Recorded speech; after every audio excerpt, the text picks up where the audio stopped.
hello लोगोफोर बे समाव मोनसे जोबोद गोनांथार रादाब फोसावनो लानाय जादों बे जाहैबाय नोंथांमोना नुखाबाय जानो हागौ जे आसाम गभर्नमेन्टआ जे बावैसो बोसोर सिगां माने बोसोरसेमोनहाय आरो माखासेया नै दाखालिसो बे बोसोरावनो दानाय जे आसामनि गोदान जिल्ला मोनब्रै बे मोनब्रै जिल्लाखौ बोफायफिननाय जाबाय होनदों बेखौ गोजाम जिल्लाफोरजोंनो सरजाबफानानै दोनफिनथ'नाय जाबाय होननानै फोसावनानै होदों आरो बेखौ नोंथांमोना केबिनेटनि डिसिसन बादि फोसावलायाव नोंथांमोना स्क्रिनाव नुगोन दा बेयाव बिथांमोना बुंदों हजाय बिश्वनाथ बजालि आरो तामुलपुर दा बे मोनब्रै जिल्लाखौ बुंदों आरो तामुलपुर जिल्लाया जाहैबाय जोंना बिटिसिनि सिङाव थानाय जिल्ला जाहैबाय गोदानै दाजाथारनाय दा बेखौ सिगांनिनो जिल्ला अर्थात हजायखौ नगावजों बिश्वनाथखौ सनितपुरजों बजालिखौ बरपेटाजों आरो तामुलपुरखौ बाक्साजोंनो सरजाबफिननाय जाबाय होनना बुंदों दा बेखौ लानानैनो गोबां गोनो गोथो जोंनाव सोमजिगासिनो दङ नंगौ जुदि सोलायमारफिनदोंबा गोबां अफिसियेल खामानि बै जिल्लानि मानसिफोरनि सायाव गोबां जेंनाया सोमजिगोन बेखायनो बिथांमोना जोबोद रागा जोंगोन एबा जोबोद दुखु मोनगोन बे मोनसे जाहोन जाहैबाय बेनिफ्राय आरो बेनि अनगायैबो बैयाव अफिसियेल हिसाबै माखासे साख्रि मावग्रा बिथांमोननि थाखायबो माने उसुबिदायाव गोग्लैगोन दा जेखि जाया मानो बेनि थांखिखौ बिथांमोनहा मा बुंदों एबा मानो लादों बेखौ जोङो मोजाङै मिथियाबाबो बिथांमोना फोसावनाय बादिब्ला नोंथांमोना मिथिफिनगोन दे जोंनि आसामनि गासैबो एमएलएनियानो जा एमपियानो जा माने एसेम्ब्लिनि कनस्टिटुवेन्सिफोरखौ माने समस्तिफोरखौ दाफामफिननो नागिरदों गामि सोसन सुब्र खालामनाय एबा फुवारनाय बेखौ लानानै बानायनाय जादों होनदों आरो बे जोबबानो बेखौ सरजाबफिननाय जागोन होनदों बेखौ सिएम बिथाङा बुंदों आरो बेनि बेलायाव बयनिख्रुइबो मिथिनो गोनांसिन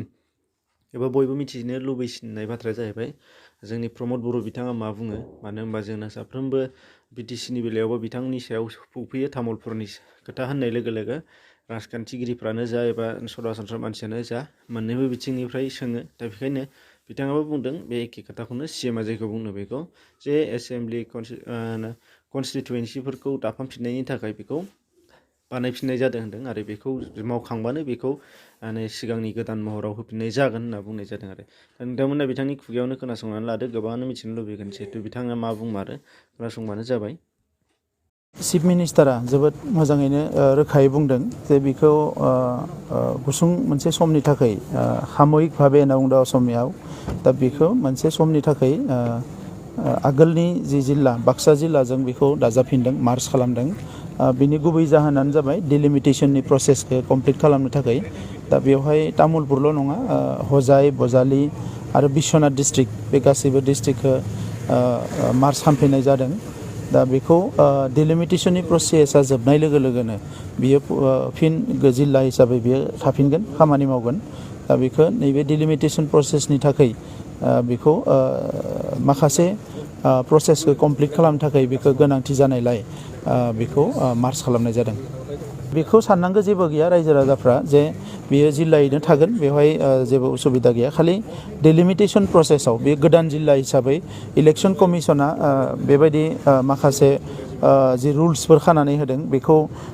समस्तिफोरखौ थिग मथे दाफामफिननायनि जि हाबाफारि सोलिदों बेवहाय बे गोदान जिल्ला हिसाबै माखासे उसुबिदा फैनायलाय बेखौ बाक्सा जिल्लाजोंनो लाफानानै बेखौ खालामनाय जादों आरो बे नैबे प्रसेसा जोबनाय लोगो लोगोनो बेखौ फिन